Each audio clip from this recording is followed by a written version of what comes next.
सिवान जिला में हम ये कह सकते हैं कि न कोई शहाबुद्दीन हुआ है न कोई होगा भविष्य में भी। शहाबुद्दीन साहब एक बहुत ही मजबूत व्यक्ति थे और संगठन के प्रति तो उनकी जो अटूट आस्था थी, या कहा जा सकता है कि राष्ट्रीय जनता दल के फाउंडर मेंबर में से रहे हैं, तो इसलिए निश्चित रूप से उनकी कमी हमेशा खलती रहेगी।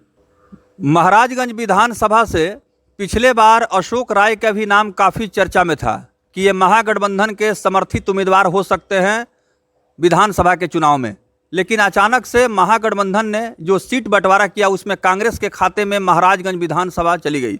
उसके बाद से अशोक राय चुनाव लड़ने से वंचित हो गए। लेकिन इस बार भी हम लोग क्षेत्र में भ्रमण कर रहे हैं, सर्वेक्षण कर रहे हैं विधानसभा चुनाव के संदर्भ में, तो लोगों का कहना है कि अशोक राय महागठबंधन राष्ट्रीय जनता दल के एक बहुत ही कर्मठ, निष्ठावान, समर्पित और हमेशा से वफादारी के साथ काम करने वाले कार्यकर्ता हैं। तो ऐसी उम्मीद बन सकती है कि आपको पार्टी जो है यहाँ से उम्मीदवार बनाए या किसी विधानसभा से।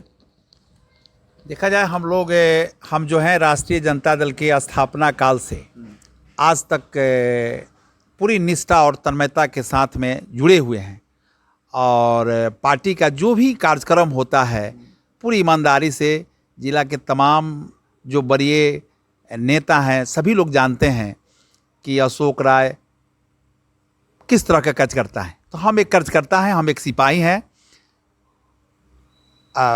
पार्टी का जो भी दिशा निर्देश होगा हम जो है उसका अक्षरशः पालन करेंगे और अभी तक करते आए हैं। तो मतलब चुनाव की तैयारी आपके तरफ से हो रही है? नहीं, देखिए मानते हैं कि हम भी उन संभावित उम्मीदवारों में हम भी एक उम्मीदवार हैं। देखिए हम लोग कार्यकर्ता हैं, नेता हैं नहीं। हम लोग पार्टी का वर्क करते हैं और जो हम लोग सुनते हैं कि कार्यकर्ता पार्टी की नीति और सिद्धांत को प्रचारित प्रसारित करते हैं और पार्टी उन्हीं पर फोकस करती है। तो जो भी हो पार्टी का जो निर्णय होगा, हम लोग क्षेत्र में टिकट मिले ना मिले कोई टिकट माने नहीं रखता है। निश्चित रूप से पार्टी के लिए हम लोग वफादारी से हमेशा से काम करते हैं और आगे भी करते रहेंगे और आगे जो पार्टी का निर्णय होगा सर्वमान होगा। हमारे महाराजगंज विधानसभा में हम लोग ने इतना आबाद करके इसको रखा है, तो बीच में कांग्रेस गठबंधन के माननीय विधायक विजय शंकर दुबे जी यहाँ आ गए, उनका कोई ऐसा क्षेत्र नहीं रहा है।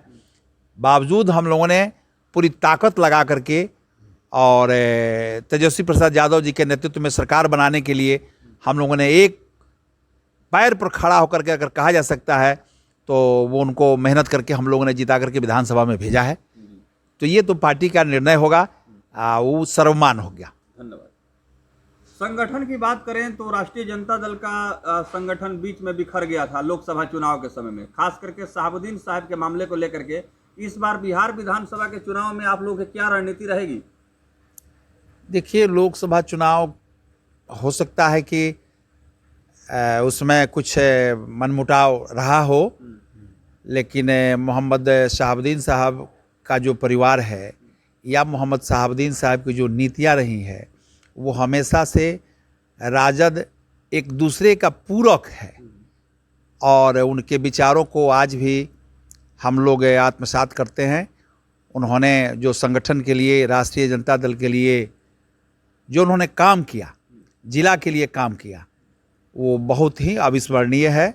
आज हमारे बीच में वो नहीं है, लेकिन हमेशा उनकी कमी खलती रहेगी। जिला में हम ये कह सकते हैं कि न कोई शहाबुद्दीन हुआ है न कोई होगा भविष्य में भी।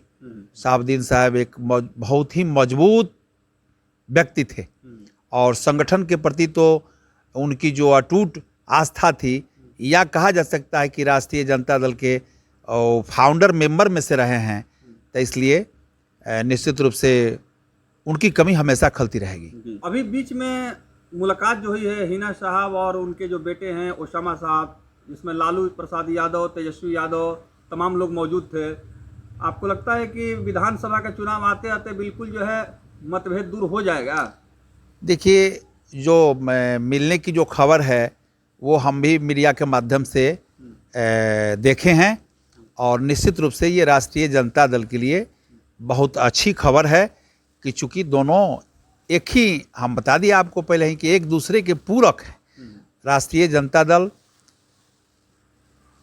हमेशा जो नीति और जो सिद्धांत है उसमें हमेशा सभी लोगों ने विश्वास किया है। बीच में हो सकती है किसी बात को लेकर के कुछ हुआ हो, लेकिन जो मुलाकात की जो खबरें जो आप तक जो पता है, हमको भी मीडिया के माध्यम से पता है, ये बहुत ही अच्छी खबर है और ये शुभ संकेत है पार्टी के लिए भी और सीवान जिला के लिए भी और पूरे बिहार के जितने उनके चाहने वाले लोग हैं सबके लिए भी।